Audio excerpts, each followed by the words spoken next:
कल मैंने कुछ काम दिया था, शायद तुम लोगों को कुछ दिया था नहीं। ये दिया था dA/dt प्रूव नहीं। करना था, कांस्टेंट आ जाता है। नेट्स। ठीक है, चलो उससे पहले एक सवाल ये कर लेते हैं। ये वाला जो सवाल था, इसमें सन है और सन के अराउंड में अर्थ घूम रही है ना, सन के अराउंड में अपनी अर्थ ऐसे गोल गोल चक्कर काट रही है, तो ये अर्थ आ गई। नाउ मैं इंटरेस्टेड हूँ कि पूरी जो मोशन हुआ है, ये जो पूरा मोशन हुआ है, एक पूरा चक्कर काट रही है, पूरे कंप्लीट मोशन में मैं देखना चाहता हूँ कि यार ये पोटेंशियल एनर्जी का मैग्नीट्यूड ज़्यादा है काइनेटिक एनर्जी से। हमें ऑप्शन चेक करना है ना, कंप्लीट मोशन में कहीं पर भी किसी भी पॉइंट पर अगर देखा जाए कि पोटेंशियल एनर्जी का ये ऑलवेज अगर ऐसा है क्या। ठीक है, दूसरा टोटल एनर्जी अगर लिखें तो वो ग्रेटर देन, टोटल एनर्जी अगर लिखें का मैग्नीट्यूड पोटेंशियल एनर्जी से ज़्यादा है ऑलवेज, मतलब पूरे चक्कर में कहीं पर भी किसी पॉइंट पर अगर ले लिया जाए तो ऐसा हो। और फिर क्या करें, अगर मैं लिखता हूँ कि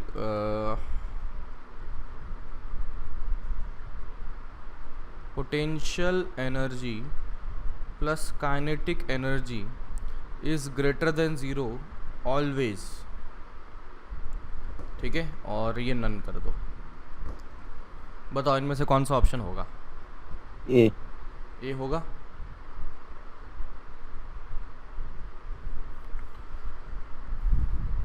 बाकी लोग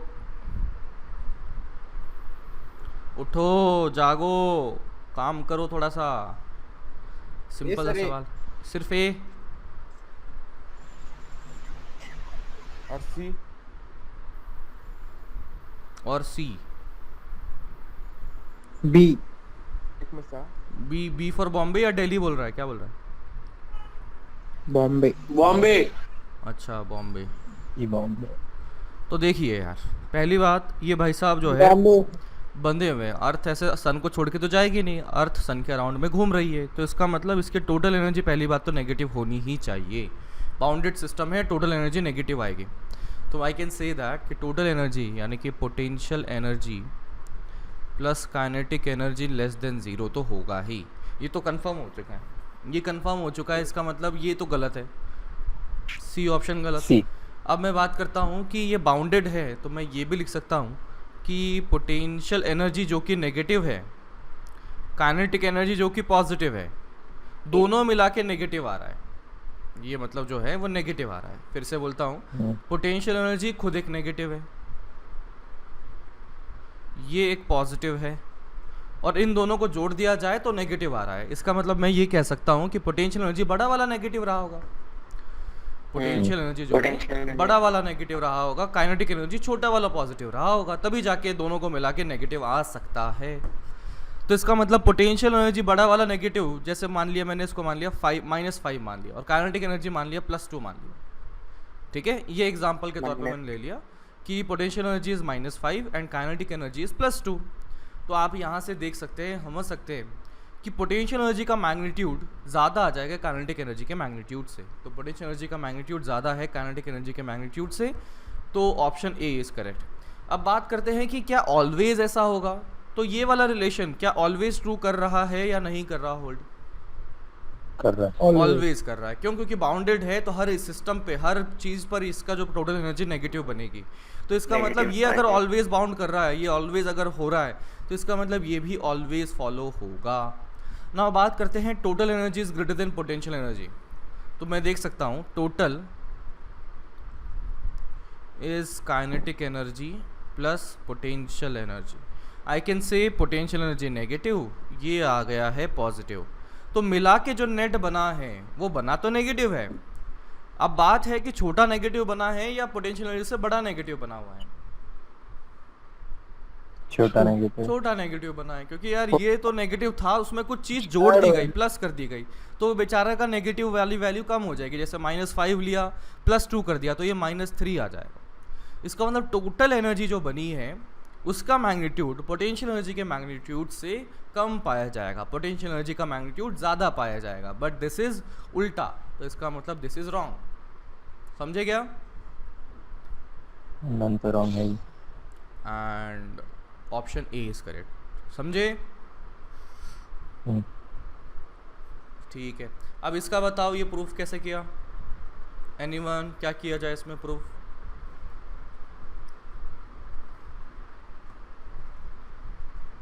ये जो था da/dt इक्वल्स टू कॉन्स्टेंट, जो केपलर्स लॉ था, कैसे प्रूफ किया जाए?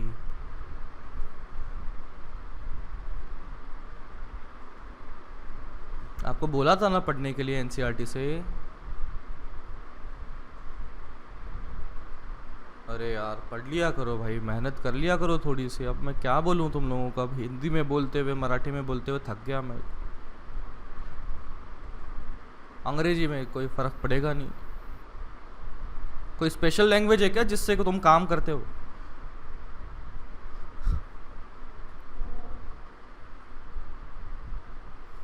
इस एज में पापा मारते हैं क्या तुम्हें? क्यों? नहीं सर, नहीं। अभी तो नहीं खाते नहीं। होंगे मारे ना, अब तो नहीं चली सर। गई मार खाने की एज। हाँ, क्या बोल रहे हो? अरे बोल दे भाई, मारते हैं पापा? नहीं सर। है ना, हाँ अब तो एज चली गई है। मुझे लगता है आठवीं तक मारते होंगे, 8वीं 9वीं तक मारते थे क्या? नहीं मारते सर आप। हाँ? नहीं सर, नहीं सर। अरे नहीं सर के अलावा एक और पूछे, कुछ बोला उसने, पूरा स्टेटमेंट क्या बोला उसने? अरे यार भीड़ में बोल के भाग जाता है और चुप बैठा रहेगा। हाँ, तो अपने को क्या करना है, da/dt कांस्टेंट प्रूव करना है। तो da/dt के लिए मैंने क्या देखा कि ये रहा सन के अराउंड में कोई प्लैनेट घूम रहा है, अर्थ ही मान लो, ऐसे इलिप्टिकल पाथ में घूमेगा। सन कहाँ पर है? फोसाई पर है। फिर यहाँ पर अर्थ थी, अर्थ गोल चक्कर मारेगी, तो गोल चक्कर मारा तो अर्थ ने कुछ dt समय के बाद में अगर देखा तो यहाँ पर अर्थ ने कितनी डिस्टेंस ट्रैवल कर लिया होगा, इसकी speed v into D T है ना। अर्थ ने अगर dt टाइम बाद अगर देखा तो उसकी स्पीड अगर v मान लिया तो v इंटू डी टी ये दूरी ट्रैवल कर लिया होगा। एंड मैं इसे कनेक्ट करता हूँ तो यहाँ पर इन दो ग्रीन लाइन के बीच में एक ट्रायंगल फंस चुका है और वो ट्रायंगल का एक एरिया होगा जिसको अपन डी ए मान लेते हैं। तो चलिए कोशिश करते हैं डी ए निकालने की, तो है तो ये ट्रायंगल ही ना। तो ट्रायंगल के लिए क्या करते हैं, हाफ बेस इंटू हाइट। इस दूरी को मैंने मान लिया आर है, और ये वाली भी दूरी बहुत चेंज कोई खास हुई नहीं, उसको भी मैंने आर ही मान लिया। तो अब क्या करें बताओ, ट्रायंगल के लिए कुछ तो बताओ भाई। सर वो आर पे परपेंडिकुलर डाल देंगे। आर पर height परपेंडिकुलर के लिए। ट्रायंगल, बिल्कुल, ये इससे हाइट आ जाएगी। तो अब ये परपेंडिकुलर की हाइट निकालनी है तो थोड़ा एंगल का गेम करना पड़ेगा। तो मैं क्या करता हूँ कि इधर ये जो वेक्टर बना और ये जो वेक्टर बना, इसके बीच के एंगल को मैं ले लेता हूँ थीटा। देखो ये वाइट वाला एरो बना है, ये किसकी डायरेक्शन दिखा रहा है, किस वेक्टर की डायरेक्शन दिखा रहा है? देखो आर वेक्टर। आर वेक्टर की Initial डायरेक्शन दिखा position। रहा है और आर के दिखा रहा है, ये जो आर वेक्टर हमने बनाया। दूसरा ये जो है हमारे पास वी डी टी, ये क्या दिखा रहा है, वेलोसिटी की डायरेक्शन दिखा रहा है। तो मैं देख सकता हूँ थीटा क्या आ चुका है, theta is angle between V vector and R vector, angle between V vector and R vector. तो इतना बन चुका है, ये आ गया एंगल थीटा। अच्छा बताइए, तो अब दिस एंगल कितना होगा, ये वाला? बोलो शर्मा। 180 माइनस पाई माइनस ठीक है, पाई माइनस थीटा आ गया। अच्छा मैं देख सकता हूँ कि यहाँ छोटू सा एक राइट एंगल ट्रायंगल बन चुका है, ये राइट साइड में ना एक राइट एंगल ट्रायंगल बन चुका है। ये कर्सर में घुमा रहा हूँ, वो दिखता है क्या आपको, या लिखूंगा तभी दिखता है? अभी कर्सर घुमा रहा हूँ, वो दिख रहा है क्या? नहीं नहीं सर। तो मैं अगर आपको दिखाऊं तो ये वाला जो सेक्शन है, ये जो छोटा सा ट्रायंगल बना है, अब मैं क्या है गंदा भी करना नहीं चाह रहा उसको, तो सर वो पॉइंटर से करो ना, माउस वाले से। ये ऐसा कर लेते, ये वाला दिखा, ये वाइट वाला। हाँ दिखा।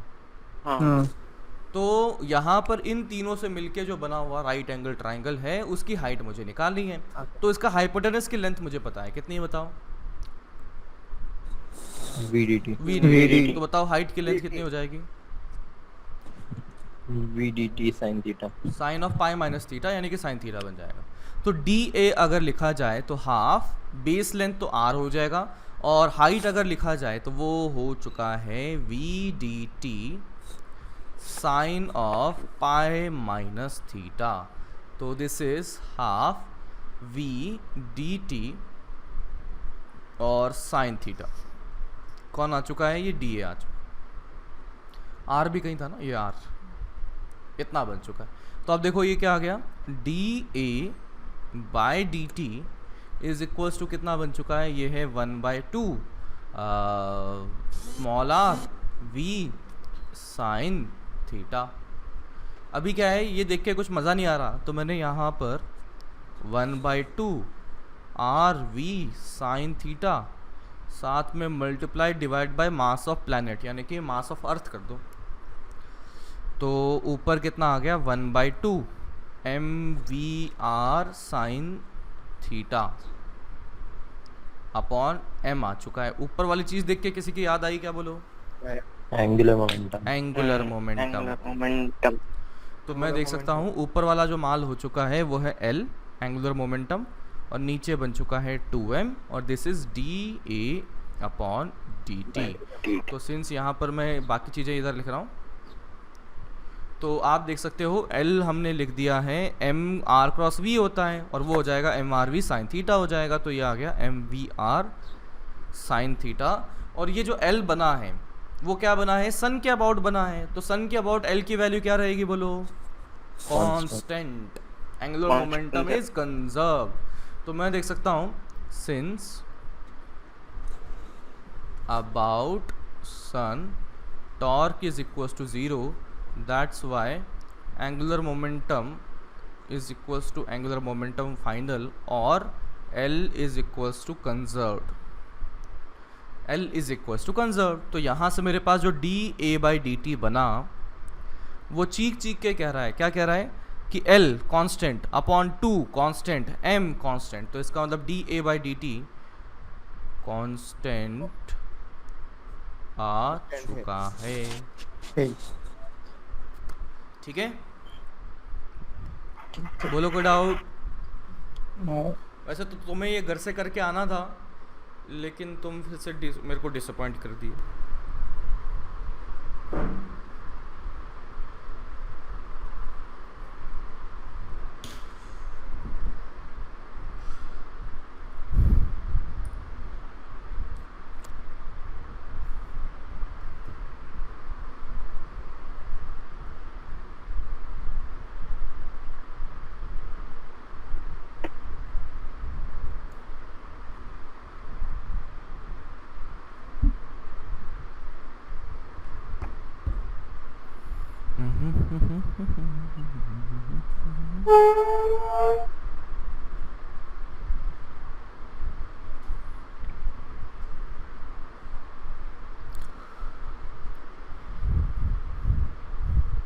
डन।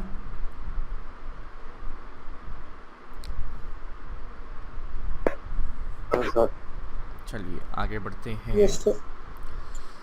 हमने 3 देख लिए। पहला तो कहता है कि अपना प्लैनेट इलिप्टिकल पाथ में घूमेगा और सन एक फोसाई पर बैठा हुआ होगा। दूसरा हमारा कहता है कि dA/dt यानी कि इसकी झाड़ू लगाने की जो रेट होगी उसका एरिया जो बनेगा वो क्या आ जाएगा? कांस्टेंट आ जाएगा, और उसकी वैल्यू कितनी आ जाती है? L/2m आ जाती है। वो वैल्यू याद रहनी चाहिए। L/2m वाली जो वैल्यू है वो याद रहनी चाहिए, ठीक है ना? काम आती है कभी ना कभी इसकी वैल्यू। तो थर्ड वाला, 3 लॉ होते हैं कैपलर के। इसका थर्ड वाला कहते हैं कि t² is proportional to AQ। AQ क्या, A क्या है बताएं? Semi major axis. Semi major axis. और T जो है वो क्या है? एक चक्कर का time period of 1 revolution. Time period of 1 revolution. और t² is proportional to A³। इतना हमारा ये प्रूव करना है। करो, देखो क्या करें। जितनी इन्फॉर्मेशन अपने पास है करोगे तो हो जाएगा अपना काम।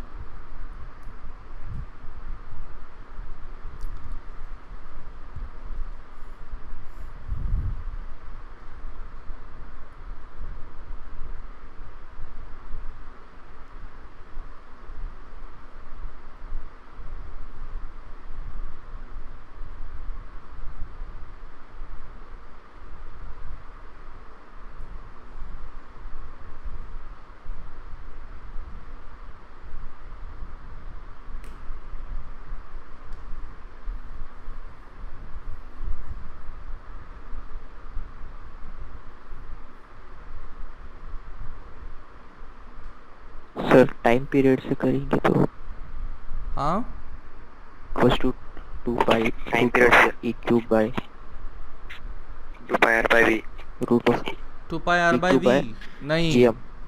इसमें जो पाथ घूम रहा है वो सर्कुलर नहीं बचा, दैट इज इलिप्टिकल। तो 2 पाई आर तो लिख नहीं पाओगे बेचारा, उसकी लेंथ। सर वो 2 d by a by dt into से root of D A by e D T cube से by क्या करें बताओ? gm। दो, हाँ एक एक करके बोल लेते हैं। एक ने कहा D A by D T, बताओ क्या बोला D A by D T? Sir वो तो कांस्टेंट है ना dA by dt, तो फिर मतलब dA equals constant into dt, हाँ फिर इंटीग्रेट करके एरिया, मतलब एरिया तो पाई ए बी ठीक है, और t। सही जा रहा है सोच। इंटीग्रेशन से बच जाएगा अगर इस तरह से चलता जाएगा, इंटीग्रेशन करने की ज़रूरत भी नहीं पड़ेगी। हाँ, एनीबडी एल्स? हिंट तो पता लग गया क्या करना है।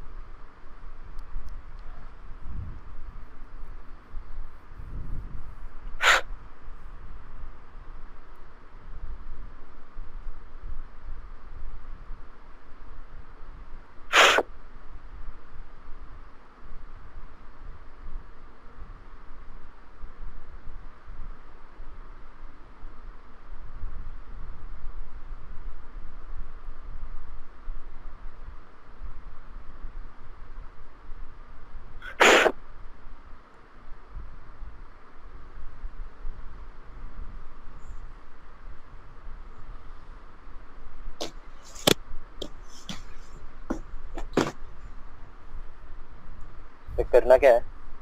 अरे कहते ये प्रूव करना है। अरे क्या है? अच्छा, हाँ, वो D A by D T जिसने बताया था आया क्या? सर एक दूसरे में तो ऐसे नहीं होगा क्या? क्या चीज़? चलो देखो मैं बता देता हूँ, देखो ना हाँ। मैं बता देता हूँ कि अपने पास जो D A by D T होता है वो आ जाता है L अपॉन 2m आ जाता है। अभी मैं क्या करता हूँ, एलिप्स की बात करता हूँ, और एलिप्स में अगर एरिया ऑफ एलिप्स लिखा जाए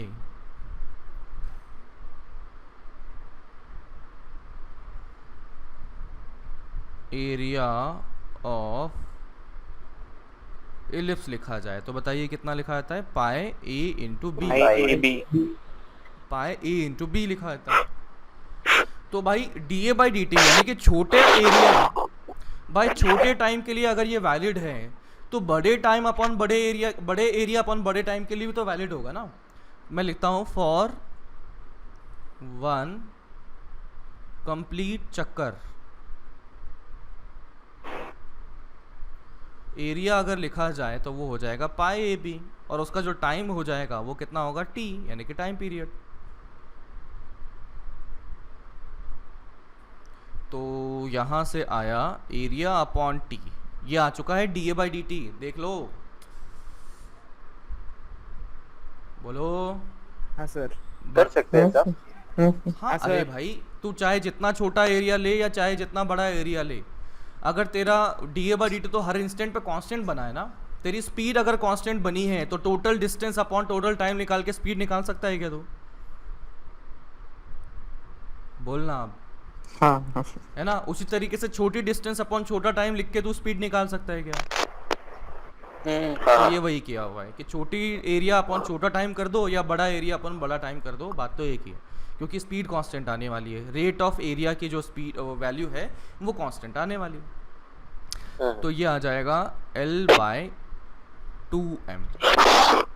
तो एरिया की वैल्यू है pi a b upon t is equals to l की वैल्यू, तो ये अपन अभी एल ही रख लेते हैं, अपॉन 2m कर लेते हैं। तो यहाँ से t जो बना वो आ चुका है 2m pi a b upon l आ चुका है।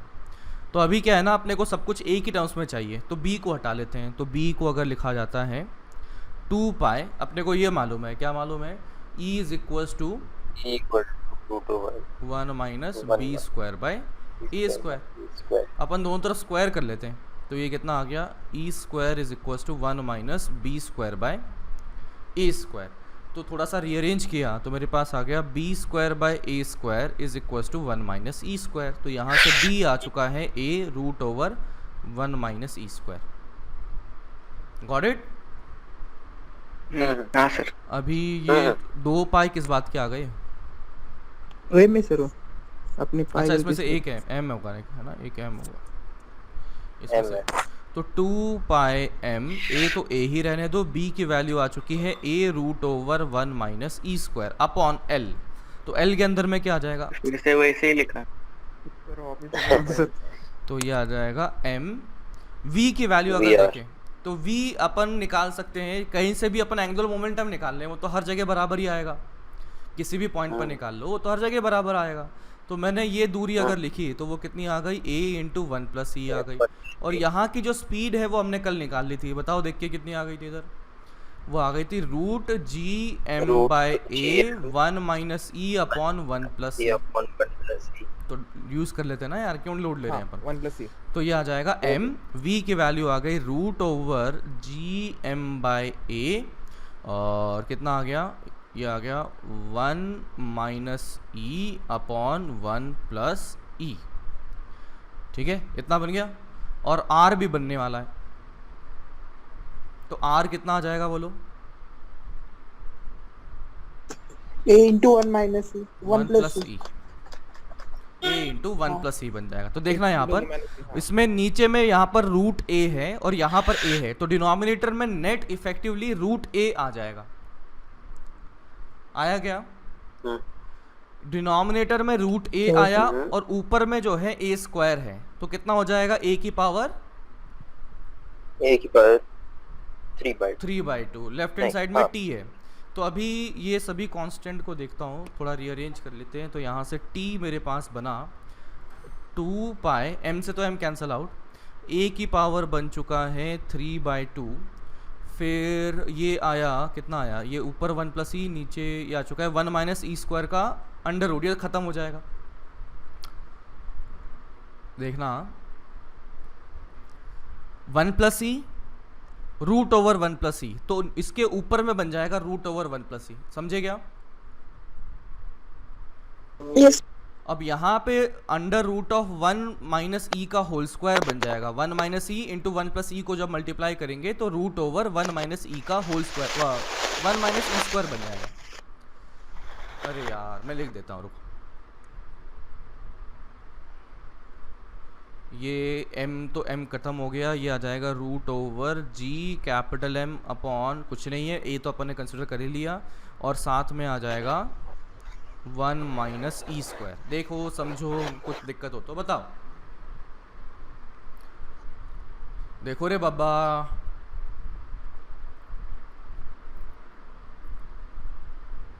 अरे कुछ तो बोलो भाई। हाँ नहीं सर। समझ में आया ना? हाँ सर। ठीक है, तो ये 1 माइनस ई स्क्वायर, सर समझा नहीं। अरे गधेड़ा, देख 1 प्लस ई, इधर 1 प्लस ई, लेकिन ये बेचारा अंडर रूट में था। तो इन दोनों को जब कटेगा, तो यहाँ पर बन जाएगा रूट ओवर 1 प्लस ई। इतना समझा गया? ये और ये जब एक दूसरे को कैंसिल आउट आएंगे तो under root of 1 plus e बन जाएगा इधर। अरे हाँ तो बोला अब, और ये 1 माइनस ई और ये 1 प्लस ई मल्टीप्लाई होके अंडर रूट के अंदर में 1 माइनस ई स्क्वायर आ जाएगा। नीचे में अंडर रूट के अंदर में 1 माइनस ई स्क्वायर, ऊपर में यही ख़त्म हो जाएगा।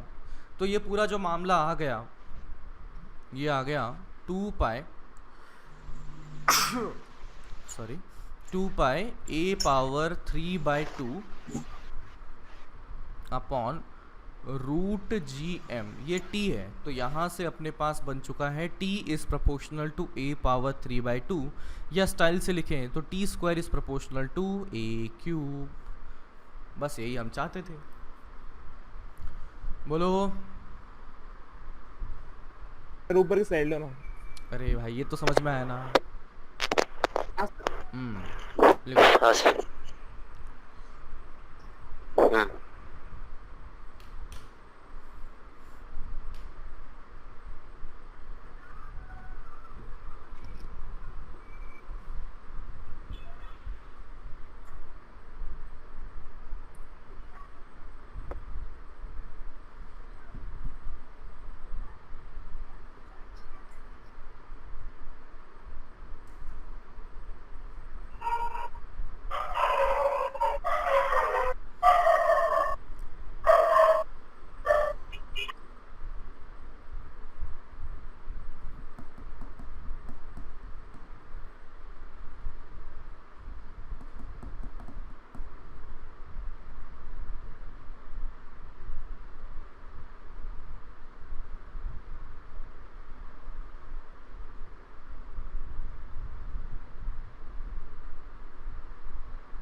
बोलो।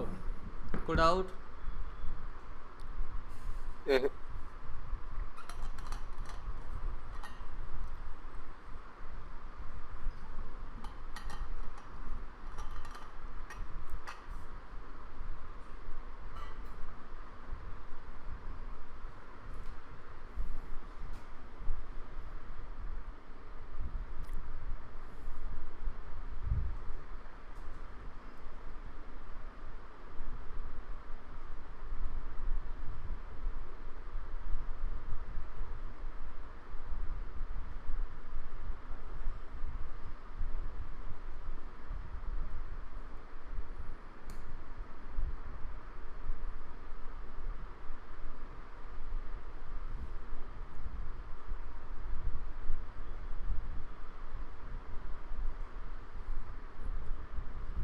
डन।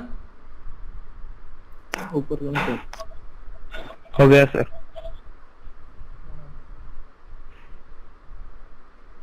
ठीक है। नाउ इवन दो ये लॉज हैं, अपन इसको लॉज ज़रूर बोलते हैं, लेकिन प्रूव कर लिया तो ऐसे कैसे हो गया? क्या आपको पता है ना लॉज प्रूव कर सकते हैं कि नहीं कर सकते? बोलो। नहीं कर। लॉज को प्रूव नहीं कर नहीं सकते, सर। है ना। लॉ है जैसे अपना न्यूटन्स लॉ है, F इक्वल्स टू ma। पता नहीं है कैसे आया, बस ये आया है, अपन इसको लिखते हैं, है ना। Similarly that coulombs law G(m1 m2 k q1 q2 by r²।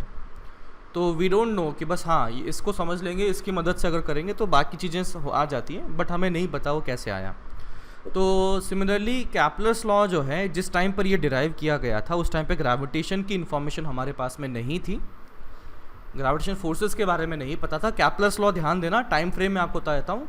Kepler's law पहले आया था, ग्रेविटेशनल लॉ न्यूटन्स का बाद में आया था, है ना। तो ये बाद में आया हुआ था। तो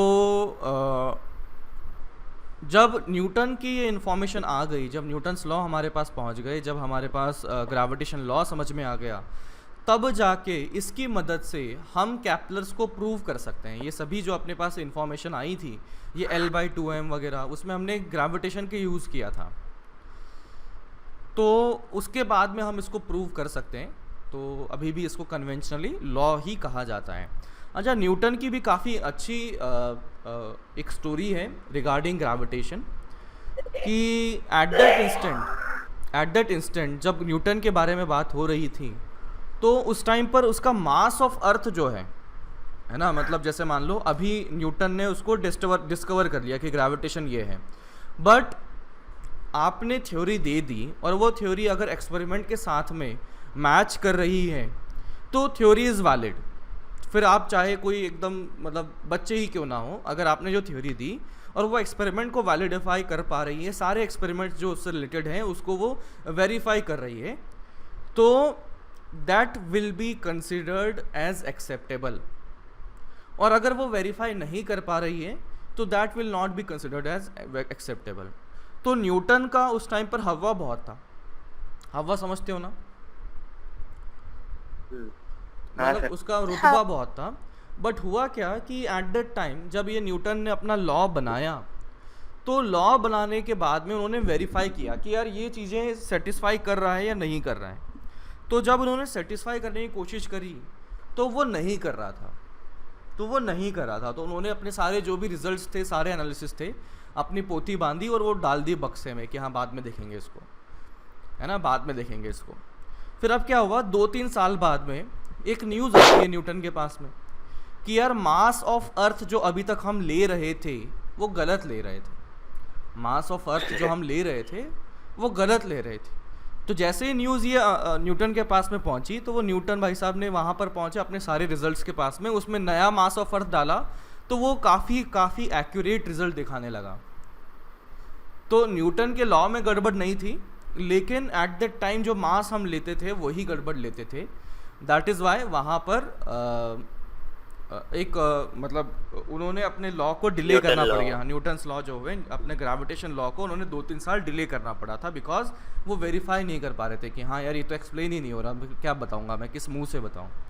तो न्यूटन्स लॉ हमारा मतलब इस तरह से 2-3 साल के लिए डिले हो गया था। तो सोचो भाई, न्यूटन भाई साहब को भी सेटबैक हो सकता है 2-3 साल का, तो आप तो छोटे से बच्चे ही हो, तो अपन हार तो मानेंगे नहीं, मानेंगे क्या, 2-3 साल बाद वापस आ जाएंगे अपन। ठीक है, अपना एम क्या IIT है क्या? हाँ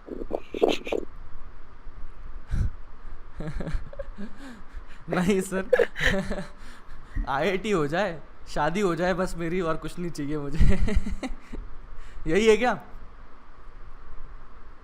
हैं IIT हो जाए, अच्छी सी नौकरी लग जाए, और नौकरी के बाद में मेरी शादी हो जाए, बस इससे ज़्यादा मुझे जीवन में कुछ नहीं चाहिए। यही है क्या अपना एम?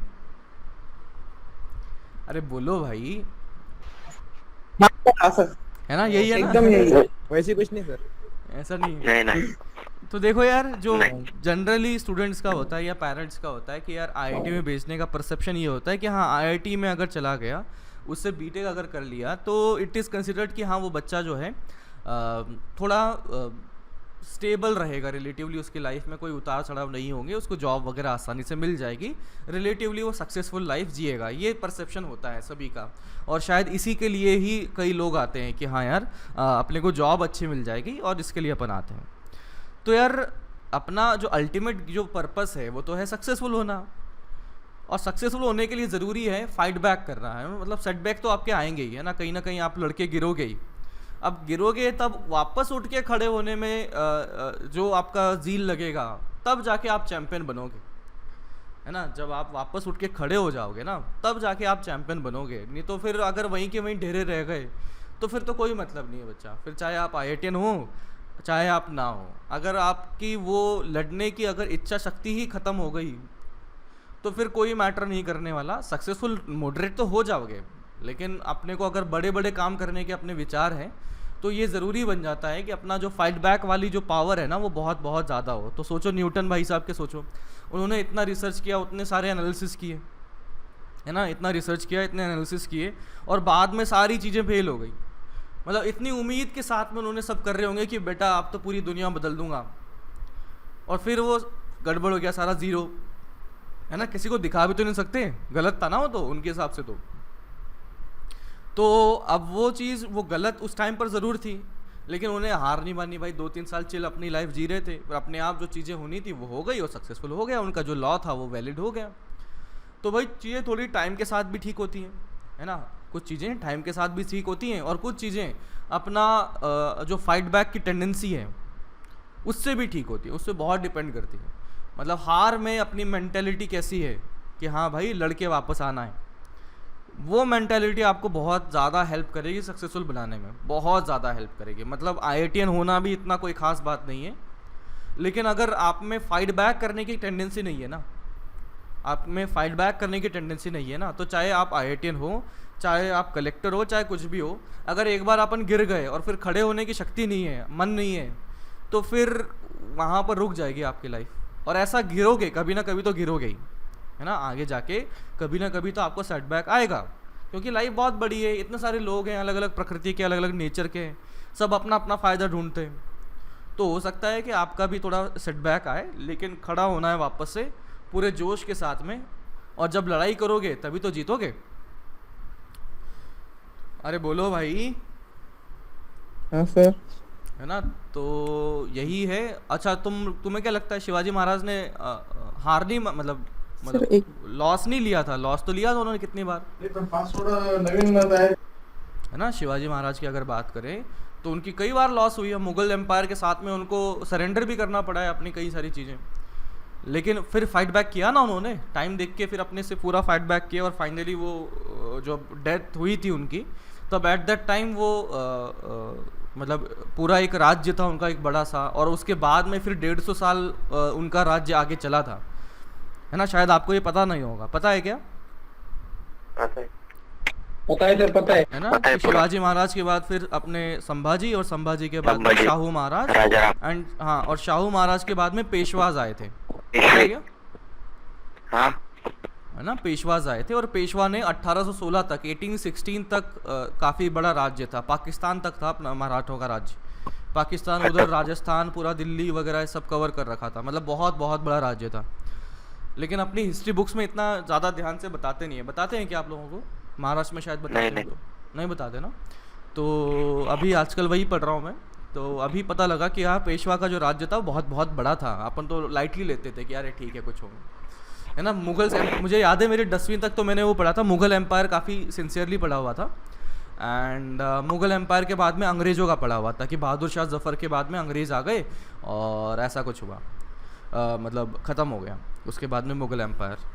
बट इसके बीच में मतलब मुग़ल एम्पायर वीक हो चुका था, जब ये बहादुर शाह ज़फ़र था ना, तब मुग़ल एम्पायर काफ़ी वीक हो गया था, और इसमें कंट्रीब्यूशन बहुत बहुत ज़्यादा था इसका मराठा एम्पायर का, जिसमें कि उन्होंने एम्पायर है ना पूरा, मतलब ये कर्नाटक से लेकर पूरा पाकिस्तान तक पूरा वो काफ़ी बड़ा एरिया कवर कर लिया था मराठा एम्पायर ने, जिसमें कि पेशवा का काफ़ी बड़ा रोल था।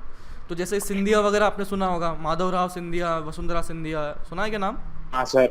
ये सभी पेशवाज ने ही MP में जो है इनका ग्वालियर, मराठों ने ही वहाँ पर उनको वो दिया था कि हाँ इस राज्य का आप देखभाल करो, इस तरह से करो। और होलकर वगैरह जो है उसमें रखे गए थे, व्हाट डू यू से, बड़ौदा में, हाँ बड़ौदा में। तो बड़ौदा जो है गुजरात में है, गुजरात में होलकर को दिया गया था, आप इसका ध्यान रखें। तो मतलब काफ़ी बड़ा राज्य था, लेकिन अपने को बताया नहीं जाता, शायद इसलिए कि अपन अपना हिस्ट्री जान के खड़े हो जाएं कि भाई इतना पॉसिबल है ना, इतना सब कुछ कर रखा था अपन लोगों ने, लेकिन आपका आत्मविश्वास ही अगर ख़त्म कर दिया जाए, आपका अगर आत्मविश्वास ही ख़त्म कर दिया जाए तो फिर आप खड़े कैसे हो पाओगे? तो कुछ चीज़ें ऐसी हैं जब आप पीछे पड़ोगे तो लगेगा अरे बाप रे ऐसे भी कर रखा है इन लोगों ने, है ना। फिर अपनी सारी चीज़ें छोटी लगने लग जाएंगी, जो अपनी लड़ाई है ना, जो डेली रूटीन की जो लड़ाइयाँ हैं, सब चीज़ें छोटी लगने लग जाएंगी। तो एनीवेज आगे बढ़ते हैं।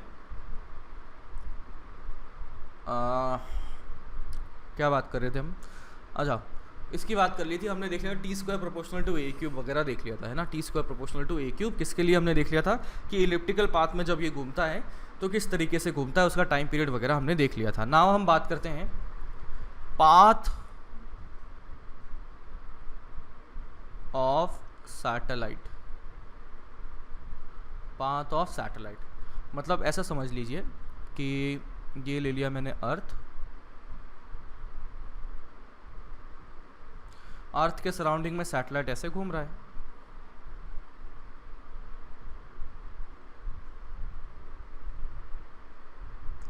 ठीक है, सैटेलाइट ऐसे घूम रहा है। तो अगर मैं सैटेलाइट की स्पीड की बात करता हूँ कि जो वेलोसिटी है वो अगर √g m/r है तो पाथ रहेगा सर्कुलर पाथ रहेगा। अगर v बराबर √gm/r रहता है तो सर्कुलर पाथ रहेगा, तभी जाके तो प्रूव किया था √gm/r आ जाता है, मतलब gm/r।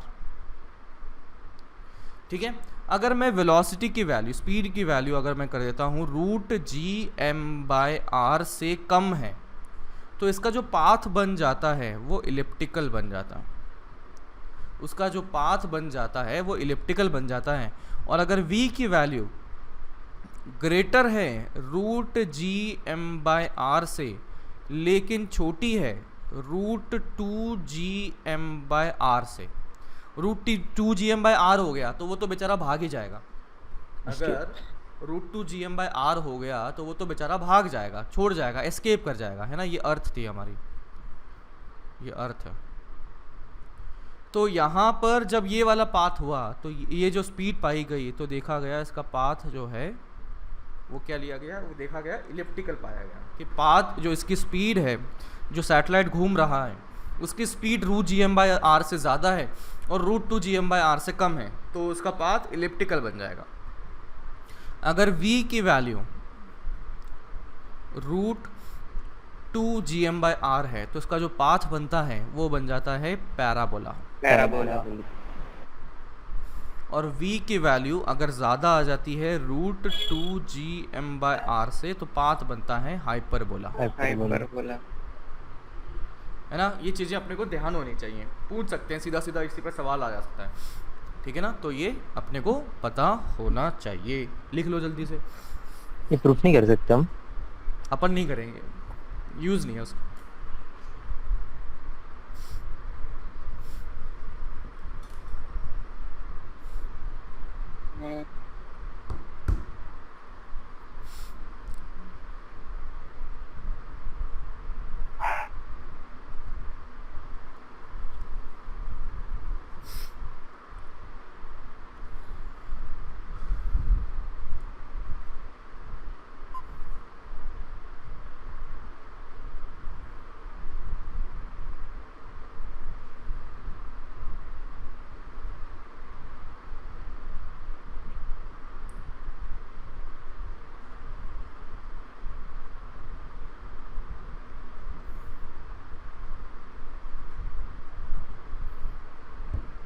डन। 1 मिनट से। Yes sir. हाँ सर। ओके, सर 1 मिनट ऊपर कर लेना, क्या करना है? ऊपर की स्लाइड लेने के लिए बस हो गया सर। तो एक सवाल करते हैं अब।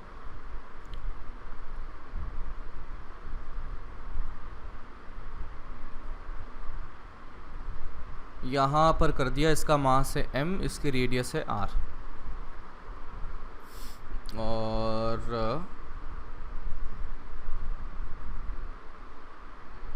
यहाँ पर कर दिया, इसको बोल दिया 4m और इसकी रेडियस बोल दिया है 2r,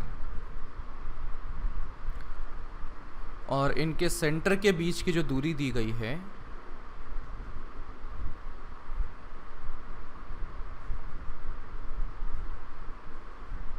वो 9r दी गई है, 9 कैपिटल R दी गई, ठीक है। फिर अभी क्या किया कि छोटे प्लैनेट से लिया हमने एक, ऐसा मान लो पत्थर दिया है ना, ऐसा पत्थर लिया जिसका मास स्मॉल m है और उससे पूछा गया है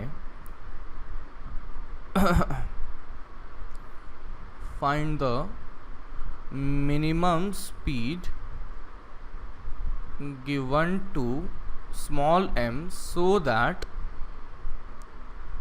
it reaches another planet। समझ लो, अर्थ है ये, मान लो कोई अपना कौन सा है पास में, मार्स। तो अर्थ से कोई मान लो पत्थर फेंकना है, मार्स तक पहुंचाना है, तो पूछा है कि बताइए कितनी स्पीड मिनिमम रखी जाए ताकि वो दूसरे प्लैनेट पर पहुंच जाए। बताइए क्या।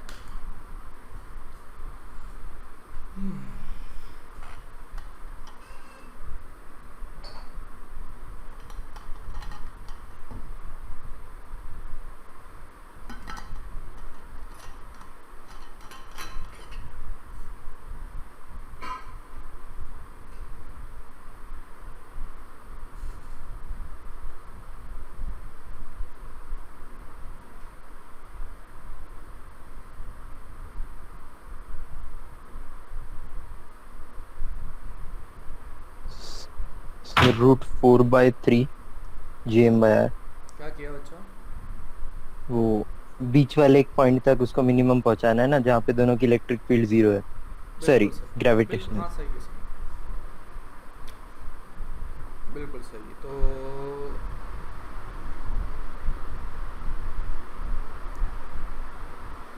चलिए देखते हैं। देखो मैं क्या कर सकता हूँ कि यहाँ पर m है, r है, और जब इसके पास में पॉइंट होगा यानी कि नियर बाय पॉइंट होगा तो इस वाले की, इसको नंबर 1 बोल देता हूँ, इसको नंबर 2 बोल देता हूँ। तो जब पत्थर हमारा फर्स्ट प्लैनेट के पास में होगा तो उस पर ग्रेविटेशनल पुल फर्स्ट वाले का ज़्यादा होगा और सेकंड वाले का कम होगा। तो मैं यहाँ पर ऐसा करता हूँ कि एक ऐसा पॉइंट ढूंढने की कोशिश करता हूँ, एक ऐसा पॉइंट ढूंढने की कोशिश करता हूँ जहाँ पर दोनों का ग्रेविटेशनल पुल बराबर हो रहा है ना, ग्रेविटेशनल फील्ड जहाँ पर बराबर हो रही है। तो मैं ये कह सकता हूँ कि भाई ग्रेविटेशनल फील्ड अगर बराबर करनी है तो उसकी वैल्यू हम कर लेंगे कि भाई इसकी वजह से इस पॉइंट पर ग्रेविटेशनल फील्ड और इसकी वजह से इसकी ग्रेविटेशनल फील्ड आपस में बराबर हो जाए।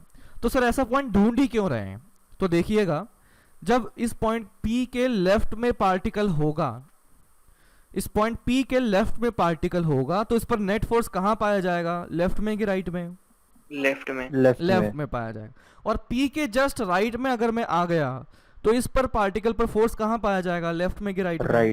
राइट में पाया जाएगा। इसका मतलब अगर मैंने अपने पार्टिकल को जस्ट इस पॉइंट P पर पहुंचा दिया तो उसके बाद तो ये वाला का ग्रेविटेशनल पुल अपने आप ही इसे खींच लेगा, पुल कर लेगा।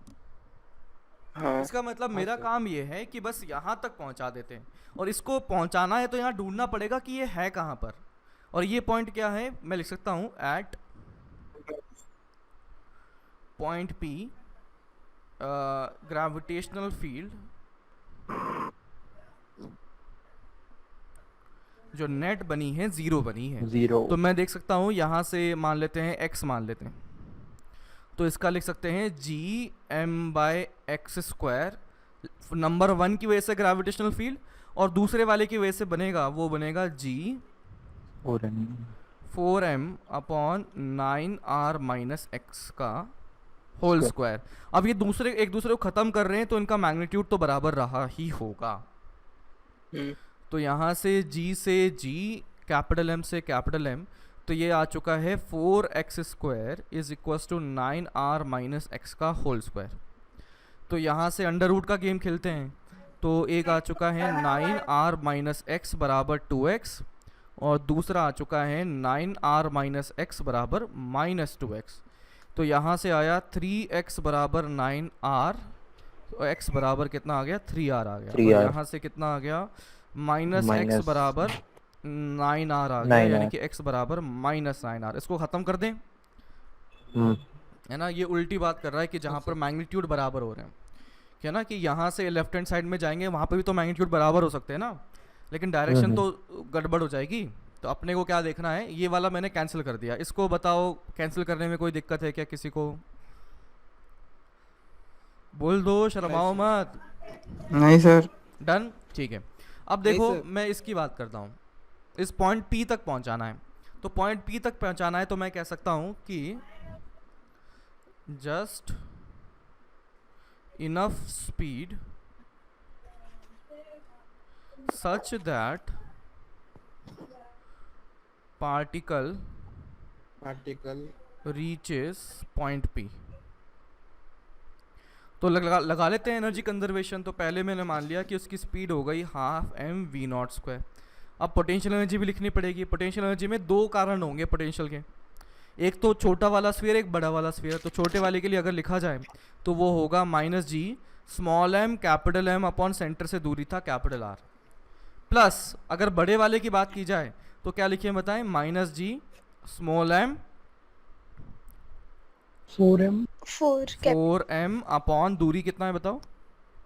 8r, है ना? अभी सरफेस पर है ना, तो ये टोटल 9r था, तो तो ये जो दूरी हो जाएगी वो 8r बन जाएगी। ये तो इनिशियल का लिखा मैंने, अब फाइनल लिखा जाएगा तो जस्ट रीच कर गया तो काइनेटिक एनर्जी तो 0।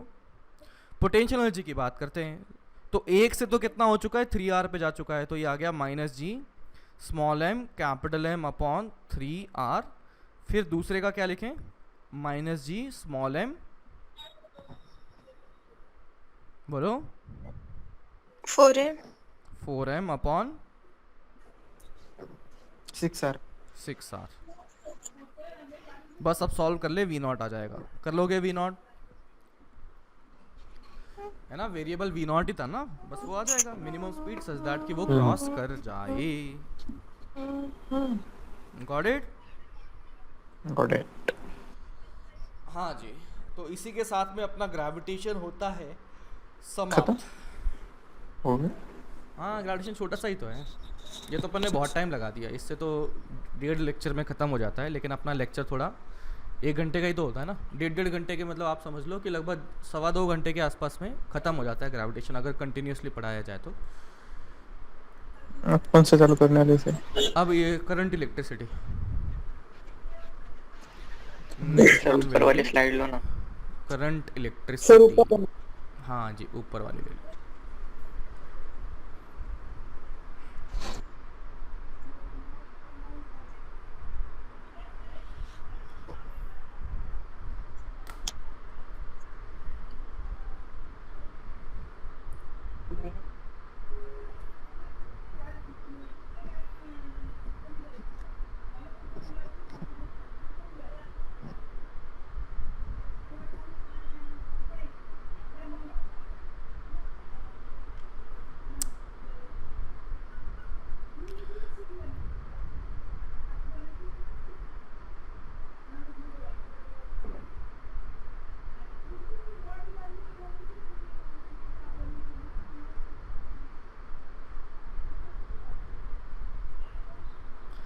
टेस्ला के बारे में सुना है क्या आपने? हाँ सर। टेस्ला हाँ कार्स नहीं, टेस्ला साइंटिस्ट। ये इतना नहीं सुना है सर, बता दो सर। हाँ सर, वो बिल्कुल। वाईफाई इलेक्ट्रिसिटी एसी करंट का डिस्कवर किया। क्या हुआ? वायरलेस करंट कैसे? वाईफाई इलेक्ट्रिसिटी, नहीं, थोड़ा क्लियर बोलो, क्या बोल रहे हो? वो वाईफाई से इलेक्ट्रिसिटी ना। हाँ, वायरलेस मतलब- करंट, हाँ, वायरलेस इलेक्ट्रिसिटी। तो हाँ, वायरलेस तो है, लेकिन उसके अलावा बाकी कई चीज़ें हैं जो बताओ सर। टेस्ला की अभी अपन करते हैं। अभी टाइम नहीं है यार, वो काफ़ी मज़ेदार स्टोरी सर है। उनको जेपी मॉर्गन ने समरी बर्बाद किया बताओ। था। किसने किया था? JP Morgan. नहीं, जेपी मॉर्गन नहीं, एडिसन की और टेस्ला की बहुत बढ़िया लड़ाई थी। हाँ हाँ, एडिसन, करंट। थॉमस एडिसन सुना होगा ना, जो बल्ब का आविष्कारक। सुनना है। हाँ वो उनका ये था ना, वो उनके ऑफिस में काम करता था। हाँ, एडिसन के ऑफिस में काम करता था। उनको जेलसी हुई थी उससे। बिल्कुल सही, ऐसा ही कुछ हुआ था और काफ़ी मज़ेदार है, मतलब भाई साहब मज़ा ही आया था ऐसा सुन के। फिर से वो फाइट बैक वाली स्टोरी है ना। ऐसा भी हो सकता था कि एडिसन ने जब उसकी हालत ख़राब करी तो वो वहीं का वहीं रह जाता, वो फाइट बैक नहीं करता, लेकिन उन भाई साहब ने बहुत बढ़िया फाइट बैक किया, मज़ा आ गया था। उसके बाद पढ़ोगे ना या समझोगे तो सुन के बहुत बढ़िया लगता है कि हाँ यार, वो भी नए देश में, मतलब वो तो कहीं उधर पेरिस वेरिस से थे ना। टेस्ला जो है यूरोप को बिलोंग करते हैं और एडिसन यूएसए से बिलोंग करते हैं। तो एडिसन के चक्कर में टेस्ला भाई साहब हमारे यूएसए चले गए थे, तो वहाँ पर उनकी बहुत हालत ख़राब करी थी एडिसन ने। लेकिन जब फाइट बैक किया तो फाइनली टेस्ला की जीत हुई और एडिसन की हार हुई। तो मज़ा आया था एडिसन का जो फाइट बैक है, तुम देखोगे तो मज़ा आएगा या सुनोगे, फिर कभी बात करेंगे इस बारे में, ठीक है? ठीक है सर। हाँ, तो चलिए आज की क्लास को अपन यही समाप्त करते हैं। Best of luck for your तो एग्ज़ाम, नीचे वाला है ना, और बढ़िया से करना एग्ज़ाम। फाइट वाली जो है स्पिरिट अपनी रहनी चाहिए, है ना। IITian नहीं बनना अपने को, क्या बनना है, फाइटर बनना है, ठीक है। IITian तो अपने आप ही बन जाओगे फिर। तो चलिए, बहुत बढ़िया से कीजिएगा, कोई दिक्कत है तो बताइएगा पेपर में, and best of luck, okay. Bye. कह दो, हाँ कुछ तो बोल दो, बाय।